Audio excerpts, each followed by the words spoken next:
Ya, shalom, Bro Shalom, Mike. Daniel. Shalom, Mike. Apa kabar? Apa kabar? Luar biasa. Luar Gimana biasa. kabarnya, Baik, kok? baik, baik, Mike, baik. Ya, puji Tuhan. Jadi hari ini Ya, kita akan ngobrol-ngobrol, ya, sharing-sharing lah ya.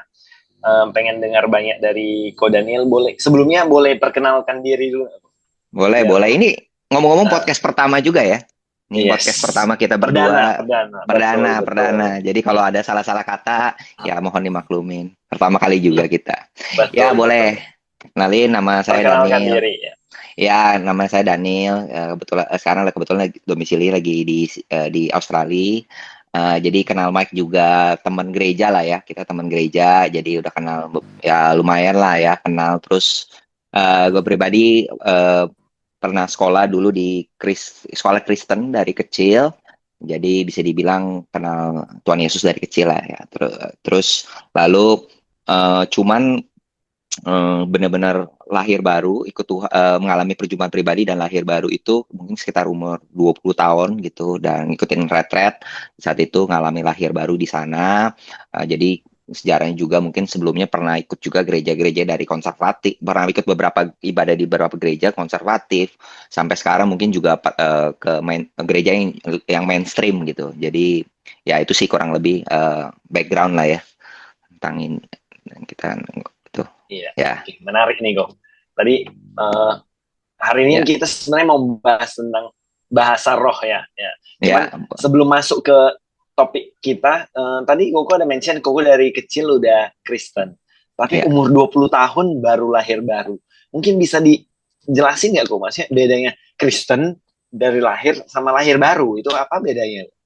Ya, jadi waktu gue lahir baru kan waktu itu jujur gue ikut kayak retret ya dalam gereja tuh dalam satu gereja di gereja waktu itu ada retret. Nah di retret itu ada namanya sesi. Jadi kita ada retret namanya salah satu sesinya itu namanya sesi baptisan Roh Kudus. Nah gue pribadi waktu itu sendiri nggak pernah dengar nama baptis Roh Kudus itu gue nggak pernah dengar. Jadi kayak itu apaan? Terus ketika nanya ya udah lu ikut aja lah nanti lu denger aja. Terus kayak mungkin gue kurang inget ya maksudnya dijelasin mungkin di khotbah dijelasin cuman mungkin bagi gue pribadi gitu. Tapi yang gue inget itu setelah sesi selesai selesai orang mungkin pendeta atau speaker sharing, dia ada sesi kayak doa atau altar semacam kayak altar call gitu. Nah di situ didoain. Nah saat itu mau gak ya gue sih ya saat itu dengan iman ya mau gitu. Nah ketika itu ketika berdoa terus tiba-tiba mendapatkan bahasa yang baru gitu dan itu jujur gue kaget karena gue tidak ada ekspektasi apa-apa, tidak tahu itu baptis Roh Kudus itu apa. Nah, di situ mendapat itu kaget juga gitu. Oh, oh ini gitu kayak baptis Roh Kudus gitu. Itu ya itu sih. Menarik, menarik. Berarti eh, setelah ikut KKR atau ikut altar call itu mendapatkan bahasa roh. Nah, Mm-mm. kalau boleh dijelasin kok bahasa roh itu sebenarnya apa sih kok? Ya, jadi mungkin tadi kita lagi bahas tentang ini kali ya, Mike, lahir baru ya. Jadi Hmm. kita mulai dari lahir baru dulu gitu. Lahir baru itu jujur gue pribadi baru paham juga maksudnya kayak bukan setelah itu masih kurang gitu paham, kurang begitu banyak. Ya saat ini kan banyak yang kurang bisa menjelaskan. Maksudnya beberapa orang juga kurang bisa begitu memahami arti lahir baru dan baptisan Roh Kudus kan. Jadi lahir baru itu bukan ketika terima Yesus itu belum belum belum lahir baru gitu. Nah, apa sih kelahiran baru itu? Nah, kelahiran baru itu menurut ayatnya di Yohanes 3 ayat 6 itu nah ini ketika Tuhan Yesus berbicara dengan Nikodemus gitu. Jadi istilahnya Nikodemus kan pemimpin eh, Yahudi ya saat itu ya, maksudnya pemimpin agama gitu. Jadi eh, di situ Tuhan Yesus ngomong soal kelahiran yang baru ini. Nah, ayat itu di Yohanes 3 ayat 6 dikatakan apa yang dilahirkan dari daging adalah daging dan apa yang dilahirkan dari roh besar adalah roh. Jadi ada dua kelahiran, kelahiran daging ya kita tahu sama-sama kita lahir dari ibu kita, dan yang kedua adalah kelahiran dari di Alkitab dikatakan roh yang besar, arti kelahiran dari Roh Kudus dan adalah roh. Jadi roh kita. Jadi menurut menurut Alkitab juga kita sebenarnya ada tiga ya, yaitu tubuh, jiwa dan roh, body, soul and spirit. Nah ini jadi kelahiran baru itu sebenarnya adalah kelahiran dari roh gitu, atau kelahiran dari spirit, born a new spirit gitu, kelahiran dari Roh Kudus gitu. Itulah kelahiran yang baru. Nah, apakah apakah tanda-tandanya ketika kita sudah mengalami lahir baru? Kan orang bilang, "Ah, Gue sering dengar soalnya, oh gue udah lahir baru, gue lahir baru. Tapi sebenarnya lahir baru itu ada tandanya gitu. Nah, tandanya itu dengan yang tadi seperti yang gue ceritain itu dengan mendapatkan atau berbicara dengan bahasa-bahasa yang baru gitu.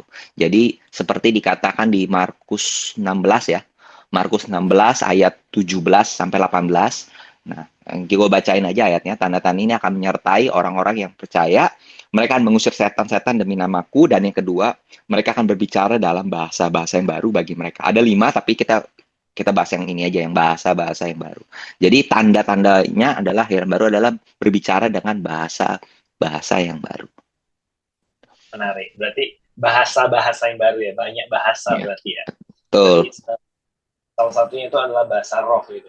Berarti setelah Koko lahir baru, yang membedakan Koko sebelum dan sesudah itu adalah memiliki tanda-tanda ini gitu ya. Betul. Jadi ketika kita mendapatkan bahasa yang baru, eh, kita itu sudah artinya sudah dilahirkan secara spirit atau lahir baru. Oke, menarik menarik ya. Mungkin analogi kedokterannya istilahnya lahir baru lahir untuk membedakan ini dia normal lahir atau sehat ya berarti dia harus berbahasa-bahasa baru. Mungkin dia harus nangis dulu, oek-oek dulu Ya, gitu. Nah, kalau betul. nggak normal ya nggak bersuara, mungkin harus ditepok-tepok dokternya. Nah, kurang Ya. lebih seperti itulah analoginya ya. Iya betul. Biasanya Kalau biasa kalau lahir juga kan biasa kan bayi kan kayak tadi kayak nangis kan mereka berkata-kata ya. Maksudnya kayak mungkin kata-katanya masih satu dua owe owe ao ao gitu. Maksudnya kayak mereka ngomong gitu, cuman belum bisa menjadi kata-kata. Tapi itu bukti salah satunya kan ketika dia bisa berbicara bahasa gitu. Nah itu juga salah satu contoh tanda-tandanya ya biasanya kita akan berbicara dengan bahasa baru ya biasa satu atau dua kata ya biasanya kan satu dua kata gitu. Beda-beda tiap orang tapi babat atau beda-beda cuman ya itu tandanya bahwa sudah berbicara dengan bahasa. Bukannya ditiru ya, tapi emang mendapatkan secara natural dari roku ya mendapatkan dan bisa berbicara dengan bahasa yang baru itu. Nah, kalau dari penjelasan gue sendiri, bisa nggak dijelasin apa sih sebenarnya itu bahasa roh? Bahasa roh itu jadi ya, jadi kalau bahasa roh itu bahasa yang jadi kita buka ya mungkin ini salah satu fungsi dari bahasa roh ya. Fungsi itu kita buka juga 1 Korintus 14 ayatnya yang kedua. Bentar ya. Jadi dikatakan siapa yang berkata-kata dengan bahasa roh tidak berkata-kata kepada manusia tetapi kepada Allah. Sebab tidak ada seorang pun yang mengerti bahasanya. Oleh roh yang mengucapkan hal-hal yang rahasia. Jadi ketika kita berbahasa roh, ini sebenarnya kita sedang berbicara kepada Tuhan. Ini fungsi yang pertama gitu. Jadi adalah berbicara kepada Tuhan gitu. Jadi bukan kepada manusia ya. Maksudnya gue misalnya ngomong sama lu Mike ya bukan. Bahasa roh itu salah satu fungsinya itu ini salah satu fungsi yang terpenting juga untuk komunikasi. Jadi gue suka bilang gini ya, bahasa roh itu sebenarnya bahasa keintiman kita dengan Tuhan gitu. Nah, jadi ini kayak bisa bilang bahasa keintiman lah, jadi bukan bahasa yang biasa. Ya itu mungkin itu ya, mungkin ada fungsi yang lain ya, tapi itu fungsi utama. Jadi untuk komunikasi dengan Tuhan gitu. Bagaimana kita berkomunikasi secara intim dengan Tuhan gitu. Ya, untuk berkomunikasi ya. Nah, cuman sebelum kita masuk ke fungsi-fungsi yang lainnya nih, Ya. banyak nih yang mention tuh, bahasa roh itu sesat loh. Nah, itu Mm. gimana menurut pandangan Koko? Ya bahasa roh sih nggak sesat ya kan tadi kita kita bahas di Markus 16 ayat 17 18 itu salah satu tanda-tanda orang percaya kan itu berbicara dengan bahasa yang baru ya. Jadi ini tanda gitu. Jadi ketika kita akan mendapatkan bahasa yang baru. Jadi ini nggak sesat ya. Cuman mungkin kadang-kadang kan eh, sesuatu yang biasanya kita tidak pahami, kita tidak mengerti, biasanya akan dibilang sesat. Contoh, misalnya kadang-kadang kan ada juga yang bilang, ya Tuhan itu nggak ada. Karena kenapa nggak bisa dilihat? Bukan berarti nggak bisa dilihat kan, bukan berarti kan nggak ada juga. Tapi kan ada orang-orang yang tertentu yang harus dia pahami, harus dia lihat, bisa disentuh, baru dikatakan, oh ini ada, bukan sesat. Karena kan belum tentu begitu juga. Nah, begitu pula dengan bahasa roh, bukan berarti kita nggak percaya, kita nggak lihat, bukan berarti itu nggak ada gitu. Bisa aja kita memang kita ini kurang paham atau kita belum diberikan mungkin kasih karunia untuk itu. Ya mungkin kayak gitu ya. Hmm. Diberikan kasih karunia nih. Nah, ini juga sering dimention orang nih. Wah, aku belum bisa bahasa roh nih, belum dapatkan kasih karunia. Nah, menurut kamu sendiri, sebenarnya orang Kristen itu harus dapatin kasih karunia dulu baru bisa dapat bahasa roh atau gimana ya menurut kamu? Ya bahasa Kalau roh itu sebenarnya kan, semua orang bisa dapat gitu. gue percaya sih setiap orang bisa ya mendapatkan. Gue pribadi punya, gue pribadi memperhatikan beberapa gereja ya. Gue pernah di satu gereja yang contoh dia dia dibaptis Roh Kudus hanya ketika hari Pentakosta aja. Jadi setahun sekali. Kalau lu miss saat itu ya artinya lu bisa miss gitu. Atau gereja-gereja yang maksudnya mereka percaya bahwa oh mungkin dapat mungkin enggak gitu-gitu. Nah, dari quantity quantity seperti itu, dari quantity kayak gitu, dari iman orang-orang kayak gitu, gue lihat gitu. Semakin banyak orang percaya bahwa oh bahasa roh itu normal, maksudnya semua orang bisa dapat atau semua orang itu, semakin banyak orang yang mendapatkan.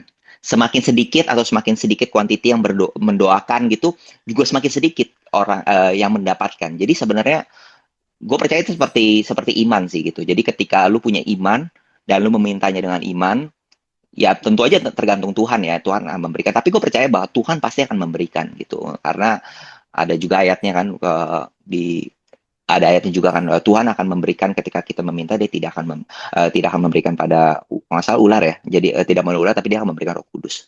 Ya intinya setiap orang akan bisa mendapatkan. Gue percaya bahwa setiap orang bisa dan pada saatnya Tuhan akan memberikan. Ya, Ya, menarik, menarik. Apalagi tadi udah dimention kalau ini tanda orang percaya, berarti ya. Tanda ya, harusnya semua orang percaya yang mengaku dirinya orang percaya harusnya ya, dapat ya gitu ya. iya, Menarik, menarik. betul. Nah, tadi kan udah dimention tuh salah satu fungsi dari bahasa roh adalah berkomunikasi. Bisa nggak Ya. dijelasin, jabarin lagi? Gunanya bahasa roh tadi kan udah memang nggak sesat dan ini tanda orang percaya. Gunanya lebih dalam apa sih kok maksudnya? Lebih bisa dijabarin ya kira-kira? Iya, fungsi bahasa roh sebenarnya banyak sekali ya. Jadi kayak cuman kalau gue pribadi salah satu yang utama itu tadi pertama untuk komunikasi, yang kedua di 1 Korintus 14 ayat yang 4a. Yaitu gue bacakan, siapa yang berkata-kata dengan bahasa roh, ia membangun dirinya sendiri. Jadi ini fungsi yang kedua itu juga artinya membangun, build up lah, kayak semacam build up gitu, membangun sesuatu gitu. Jadi bahasa roh juga fungsinya untuk membangun iman gitu, membangun iman kita gitu. Nanti di Yudas 1 ayat 20 dikatakan bahwa bangunlah dirimu sendiri di atas dasar iman yang paling suci dan berdoalah dalam roh gitu. Nah, jadi itu juga Roh Kudus, bahasa roh juga untuk membangun iman kita gitu di atas dasar yang paling suci gitu. Ya, itu sih. Menarik, Jadi menarik. Berarti untuk membangun diri sendiri ya, betul bahasa roh. membangun diri sendiri.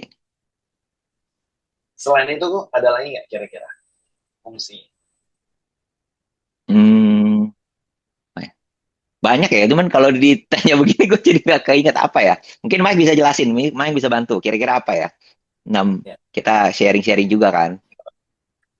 Selain betul-betul, selain daripada berkomunikasi, biasanya kita juga bisa menyembah Tuhan di dalam roh Ah dan ya, kebenaran ya dalam kebenaran, betul. firman Tuhan. Jadi kita menyembah Tuhan itu Allah adalah roh, barang siapa menyembah Allah harus menyembah dalam roh dan kebenaran. Jadi kalau istilahnya kalau manusia roh kita belum lahir, roh kita belum ada, yang terkonek sama kerajaan sorga, yang terkonek sama Allah yang adalah roh, ya daging nggak bisa. Otomatis ya nggak sinkron, nggak connect bahasanya. Jadi ya kalau Hmm, dari Mac pribadi sih menyembah Tuhan itu ya sesuai dengan firman Tuhan. Penyembah-penyembah yang benar akan datang dan sudah datang dan sudah tiba saatnya. Penyembah yang benar menyembah akan menyembah Tuhan di dalam roh dalam dan roh dan kebenaran. kebenaran. Amin. Dan Itu ayat yang selain itu, menarik sekali ya. Menyembah Tuhan. Jadi mungkin penyembahan itu juga tadi yang lu bahas itu. Jadi sebenarnya kata menyembah itu sebenarnya berbicara tentang roh ya.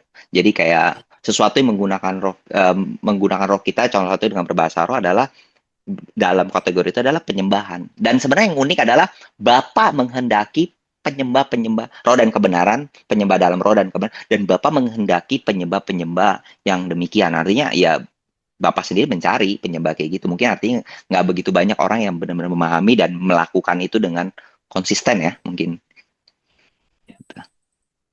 nah, cuman ada yang menarik juga nih kok. Ada yang bilang kalau bahasa roh itu eh, tanda untuk orang tidak beriman katanya. Jadi jangan pakailah bahasa roh.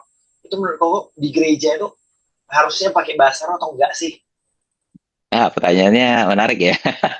Ya, jadi em, di ayat itu di 1 Korintus 14 ya, mungkin ayat 22, sebentar aku buka dulu. Ya, karena itu untuk beriman. Nah, tapi sebenarnya di ayat jawabannya mungkin di ayat selanjutnya ya, 23 ya, bahwa jika ada orang yang berkumpul bersama-sama dan semua orang berbahasa roh, ketika ada orang luar, dia akan disangka orang gila gitu. Ya, jadi kalau misalnya kita yang mungkin kita udah ngerti, pahami dan kita udah mendapatkan bahasa roh ketika ketika udah misalnya mungkin di dalam ruangan berbahasa roh ketika ada yang masuk, ya kita merasa itu normal biasa aja gitu. Tapi mungkin ketika ada orang unbeliever atau tidak percaya, ketika masuk mungkin dia bingung gitu. Jadi emang eh ya ini salah satunya. Jadi mungkin kita juga ketika di dalam pertemuan jemaat menggunakan bahasa roh itu boleh gitu. Cuman nanti ketika nanti Firman juga katakan kalau nanti sebaiknya perlu ada mungkin penafsir ya, mungkin penafsiran gitu. Jadi kalau ada penafsir itu lebih baik lagi karena nanti tujuannya kan untuk membangun juga ya. Dan tujuannya juga untuk membangun gitu. Nah, supaya nanti juga ketika berbahasa roh juga nanti mungkin ada penyataan, penyataan Allah dan sebagainya. Jadi eh, berbahasa roh di dalam ibadah baik sih. Dan karena tadi kan kita bahas juga soal penyembahan ya. Jadi sebenarnya itu juga dan ingat juga mungkin kita kan tadi kita bahas juga bahwa sebenarnya kita berbahasa roh itu ngobrolnya ke Tuhan gitu, bukan ke manusia gitu. Jadi bukan ketemu Michael baru masuk gua berbahasa roh gua ngomong sama Michael bukan, tapi kita emang fokusnya kepada Tuhan. Kita menyembah Tuhan karena kita menyembah kan dalam roh ya.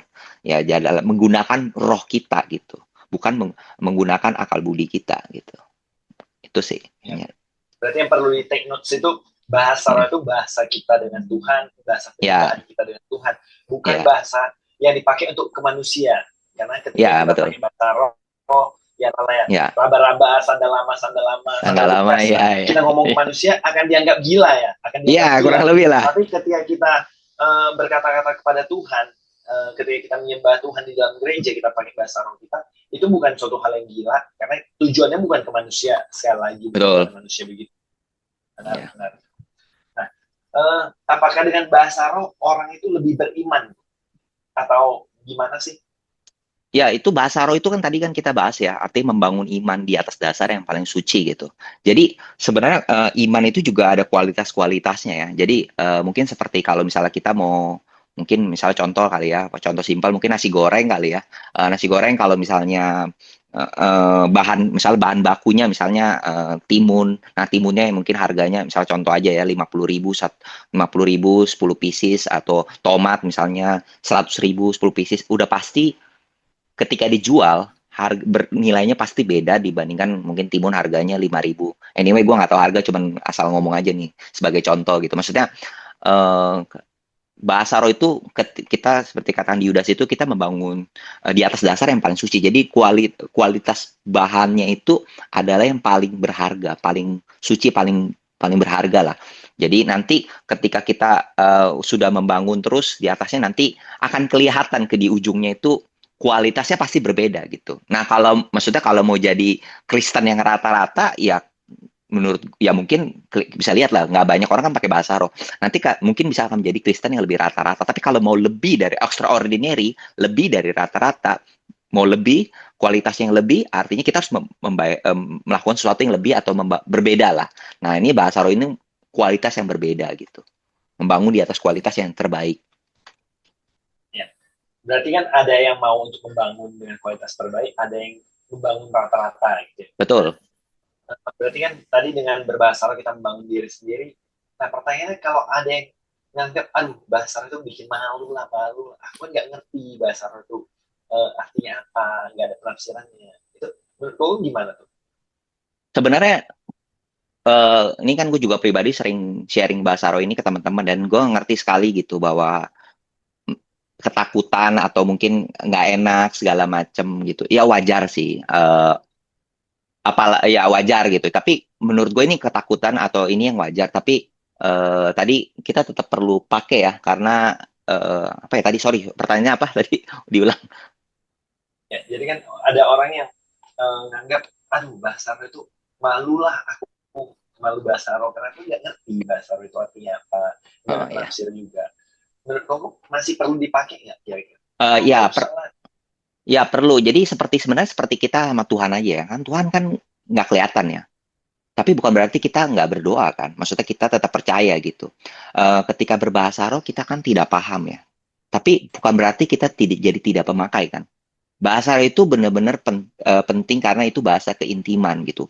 Eh, untuk kita berkoneksi dengan istilahnya mungkin ini kali ya, mungkin bahasa yang lebih simpelnya itu kita menyamakan frekuensi dengan frekuensi ilahi gitu, menyamakan frekuensi dengan kerajaan sorga dengan ilahi gitu.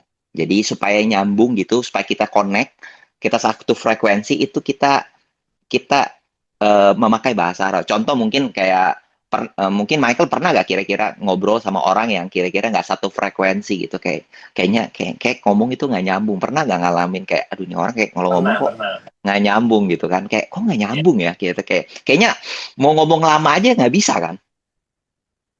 ya, Tapi pernah, pernah. kalau kalau nyambung gitu, connect gitu kan satu frekuensi, kita mau ngomong berjam-jam juga kayak kadang-kadang enak dan nggak berasa kan. Nah, seperti itu juga bahasa roh itu supaya punya satu frekuensi dengan sorga, dengan Tuhan gitu. Jadi kita bisa berlama-lama berkomunikasi, ngobrol sama Tuhan gitu. Menarik, menarik. Nah, cuman ngobrolin nyambung ya. Nah, ada orang yang nganggap, ah, ya udahlah, kalau nggak nyambung kita sambung-sambungin. Jadinya Gimana mungkin tuh? ada yang beranggapan bahasa roh itu ikut-ikutan gitu. Itu menurutku gimana? Oh, ya udah kok bahasa roh, saya juga ya udahlah supaya nyambung, saya ikut-ikut lah. Sandal lama misalnya, ya udah ikutin ya. Menurutku bahasa roh itu bisa diikutin ya sih. Kalau cuman ngikutin sih bisa-bisa ya, tapi kan maksudnya gimana ya?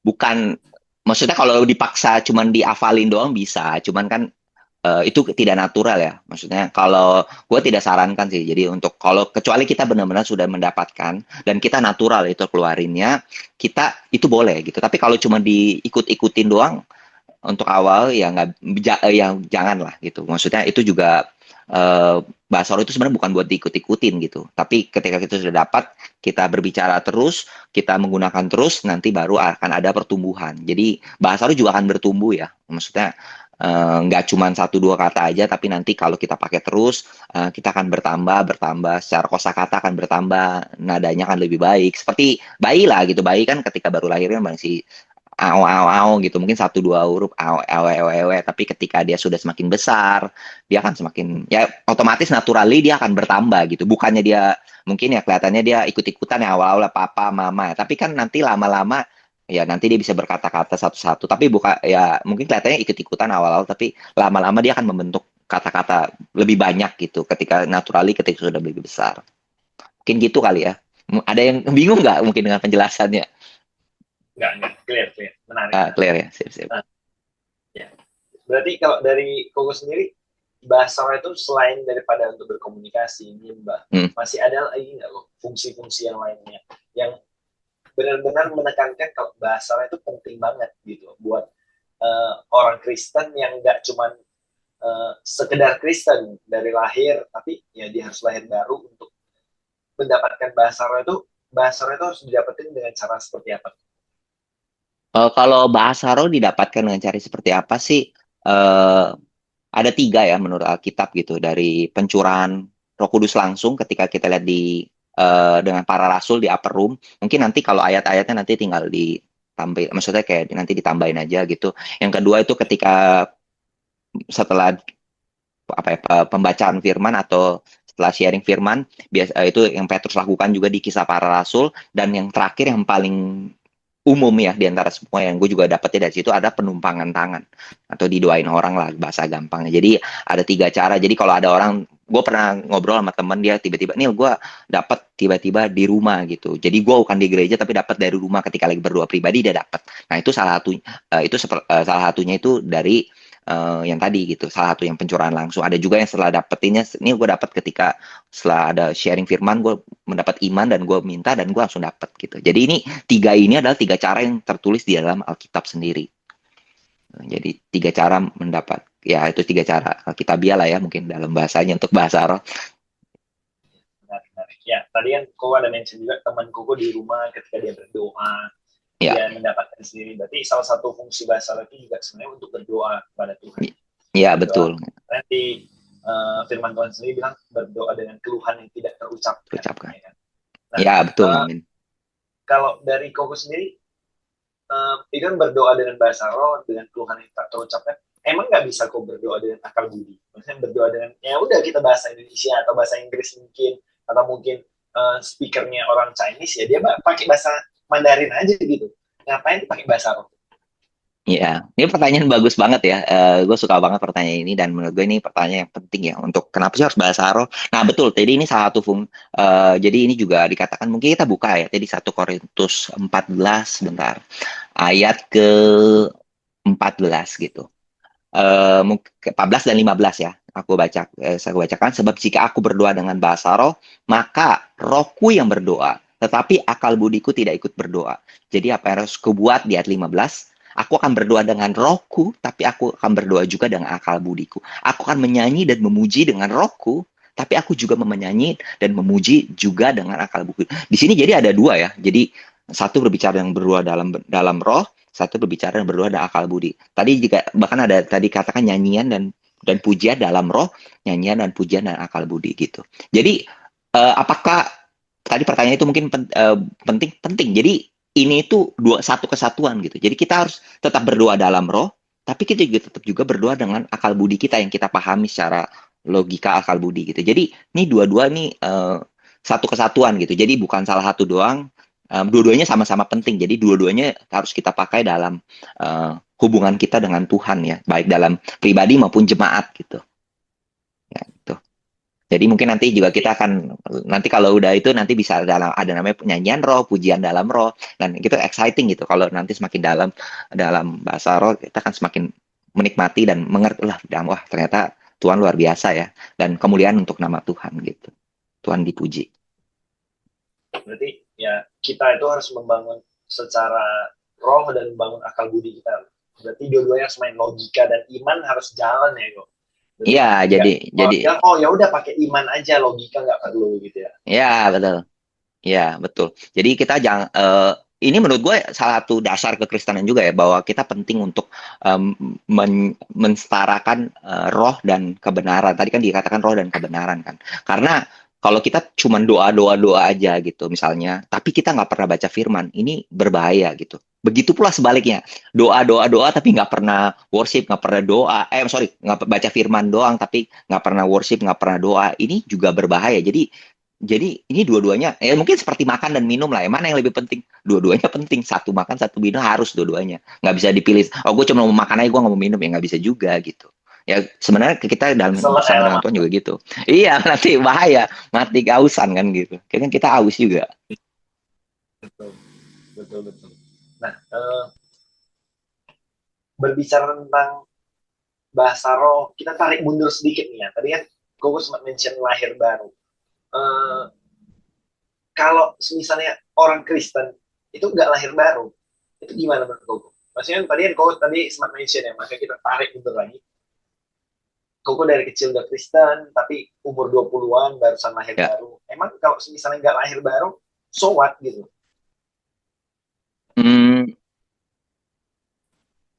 Ini pertanyaannya agak susah ya, bingung gimana. Maksudnya mungkin jawabnya harus lebih Ya, hati-hati. kalau misalnya ya udah aku udah Kristen dari lahir. Hmm. Kalau aku nggak berbahasa roh, aku nggak lahir baru, aku nggak dibaptis Roh Kudus, ya emang kenapa gitu? Bedanya sama yang udah lahir baru, apakah bedanya oh iya dia berarti lebih beriman, aku nggak beriman atau Ya, ya apa ngerti. sih yang ngebedain gitu? Sebenarnya apa sih? Ya. Coba mungkin sebelum gue jawab, mungkin Michael bisa coba kira-kira menurut Michael gimana? Coba tambahin. Nanti bantu cobalah. Dan kita kan sharing-sharing juga kan. Menurut Michael gimana? Ya, kalau kita berbicara tentang tadi, kau sempat mention juga body, soul, and spirit, ya, tubuh, jiwa, Hmm. dan roh. Banyak orang beranggapan, oh ya udah, Hmm. aku ini diciptakan Tuhan itu serupa dan segambar, ya, katanya. Ya. Artinya, ya udah, aku udah punya tubuh, jiwa, dan roh. Padahal mereka lupa di kejadian itu ada satu kejadian yang fenomenal di mana adalah uh, kita sisa 10 menit ternyata. Tuhan pernah Oke. mention kepada Adam dan Hawa, jangan kau makan pohon di uh, Taman Eden ini, pohon yang pengetahuan yang baik dan yang jahat ini. Kalau kau raba dan kau makan, kau akan mati. Tapi akhirnya ya si Hawa dan Adam memakan buah tersebut. Apakah mereka mati? Nah, yang mati adalah rohnya. Artinya rohnya mati, akhirnya mereka hanya terdiri tubuh dan jiwa. Itulah yang membedain manusia dengan hewan. Hewan nggak punya roh Allah. Nah, jadi ketika manusia ini mempunyai tubuh dan jiwa aja, koneksi dia dengan Tuhan itu terputus. Oleh sebab itu, kelahiran baru ini adalah untuk melahirkan manusia roh kita, untuk melahirkan koneksi tadi aku bilang connection, keintiman, supaya kita bisa membangun keintiman lagi dengan Tuhan. Kalau dari Mike sih, itu sih. Mungkin ada yang mau ditambahin. Iya sih, kurang lebih gue juga tadi sebenarnya mau sharing itu juga sih ya. Jadi itu juga salah benar ya, betul, itu satu alasan untuk kenapa kita perlu kelahiran yang baru, karena pada dasarnya ketika Hawa dan Adam memakan buah terlarang itu kan Tuhan katakan kamu akan mati. Pada kenyataan mereka nggak, secara body sih, secara tubuh mereka nggak mati gitu. Tapi apakah Tuhan berbohong? Enggak gitu. Tadi benar kata Michael bahwa itu karena artinya secara spirit mereka mati ya, makanya perlu namanya kelahiran yang baru. Nah, itu salah satu tujuan baptisan adalah apa gitu? Mengembalikan gambaran yang tadi kan dibilang segambar dan serupa ya. Jadi kembali ke blueprint awal. Jadi tujuan baptisan termasuk baptisan air ya. Itu tujuan untuk kembali kepada itu blueprint yang awal gitu. Segambar dan serupa. Mungkin kita baru segambar ya, serupanya nanti kita berbicara nanti baptisan berikutnya gitu. Tapi itu segambar. Dengan kita dibaptis air dan Roh Kudus itu kan kita akan menjadi satu blueprint lah, blueprint yang awal. Ya, menarik. Uh, kalau ada juga yang mention nih, aku belum punya bahasa roh karena itu kan karunia. Iya. Itu kan karunia. Berarti kan aku nggak bisa dipaksain dong. Aku nggak dapat karunia itu, nggak semua orang punya karunia yang sama. Nah, menurutku pandangan seperti itu gimana? Iya, tadi kayak gue percaya tadi juga kan kita ngomong soal bahasa roh ini kan juga tanda-tanda orang percaya ya. Jadi bukan karunia. Betul ada kata karunia berbahasa roh di dalam kitab TB terjemahan baru. Tapi itu berbeda. Karunia berbahasa roh dan bahasa roh itu berbeda gitu. Jadi cuman kita itu nanti mungkin nggak terlalu bahas juga karunia bahasa roh. Tapi bahasa roh sendiri itu seperti dikatakan tanda-tanda orang percaya. Jadi sebenarnya semua bisa mendapatkan karena semua dibaptis kan. Jadi kalau Tuhan Tuhan gue pribadi percaya bahwa Tuhan mau untuk semua orang mendapatkan bahasa atau dibaptis secara Roh Kudus, karena ya setiap ya maksudnya seperti orang dibaptis air juga kan. Jadi setiap orang kan sebaiknya dibaptis air gitu kan. Emang betul baptisan itu bukan syarat maksudnya keselamatan. Kalau nggak dibaptis artinya nggak selamat, bukan berarti gitu. Tapi sebaiknya juga kita sebagai orang yang percaya kita perlu dibaptis kan. Karena itu juga perintah firman Tuhan gitu. Mungkin kecuali kita kepepet kayak penjahat di sampingnya Tuhan Yesus yang nggak ada cara lain ya. Maksudnya dia cuma terima Yesus tapi nggak bisa dibaptis. Tapi kita kan punya pilih. Ketika kita nggak terjepit dalam. Jadi kita perlu juga untuk dibaptis air dan Roh Kudus supaya kita mendapatkan bahasa roh juga. Ini kita agak maju mundur gitu. Ya boleh. Ini nggak apa-apa, kita juga belajar kan. Tadi yang kau sempat mention lagi serupa dan segambar. Tadi baru serupa ya, maksudnya belum segambar itu gimana? Maksudnya ya, jadi sebenarnya baptisan kan tadi gue bilang ya, sebenarnya untuk mengembalikan kita ke rencana awal yang awal. Jadi sebenarnya baptisan air dan baptisan Roh Kudus itu membuat kita itu segambar dengan Tuhan gitu. Jadi satu blueprint. Tapi kita belum benar-benar mirip sama Tuhan gitu. Nah, baptisan nanti mungkin kita di kapan-kapan ya kita ngomong baptisan berikutnya itu baptisan api. Nah, itu yang membuat kita menjadi serupa dengan Kristus. Makanya dikatakan segambar dan serupa kan. Jadi kita udah nanti ketika baptisan ini kita sudah segambar, satu blueprint udah, tapi belum benar-benar serupa gitu dengan Kristus. Makanya kita kan juga selama hidup kita kan menjadi salah satu tujuan kita sebagai orang Kristen adalah menjadi serupa dengan Kristus gitu, menggambar dan serupa. Nah, ini salah satunya dengan serupa itu nanti kita semakin seumur hidup kita akan diusahakan menjadi serupa dengan Kristus. Berarti kalau secara blueprint untuk tubuh, jiwa dan roh itu adalah segambar dengan Allah, dan ketika serupa adalah karakter tadi yang betul. Diproses. Ya, Kristus. Itu akan diproses terus seumur hidup untuk menjadi serupa dengan Kristus. Wah, terima kasih banyak Ko Daniel, sangat belajar banyak nih hari ini. Ya, aduh Michael, sama-sama. Udah mau habis nih ya kan. Mau ada part 2 atau gimana nih? Mungkin kalau misalnya ada yang nanya-nanya, kita bisa jawab juga kali ya. Nanti kalau ada yang nanya-nanya di mana gitu, komen. Nanti untuk teman-teman yang mau bertanya, bisa tulis di kolom komentar. Nah, untuk belajar lebih banyak lagi, nanti bisa follow, bisa subscribe di channel-channel yang akan kita share. Channel di mana nih, Mike? Ini channel Michael kan ya? Iya, nanti kita bisa kolaborasi lebih banyak lah, gitu. Haleluya. Iya, haleluya. Ada yang mau disampaikan lagi kok sebelum kita tutup? Hmm, ya mungkin itu aja ya. Jadi kalau misalnya kita ada yang kurang, mungkin misalnya kita kan juga ini baru podcast pertama, kita juga Michael dan pribadi juga podcast pertama, jadi kita belajar juga. Jadi kalau ada pertanyaan-pertanyaan, jadi ini itu topik yang sebenarnya ya kita, cukup sensitif juga ya, mungkin sensitif dan nggak banyak yang memaham secara ini punya pengertian yang baik gitu. Jadi mungkin ya boleh nanya-nanya, nanti kita juga akan kita kita juga nanti akan lihat feedbacknya atau gimana, kita juga untuk memperbaiki, untuk nextnya kita perbaiki lagi gitu ke depannya. Itu aja sih. Oke, terima kasih kok. Terima Sampai kasih. jumpa di podcast berikutnya. Tuhan Yesus Haleluya. memberkati.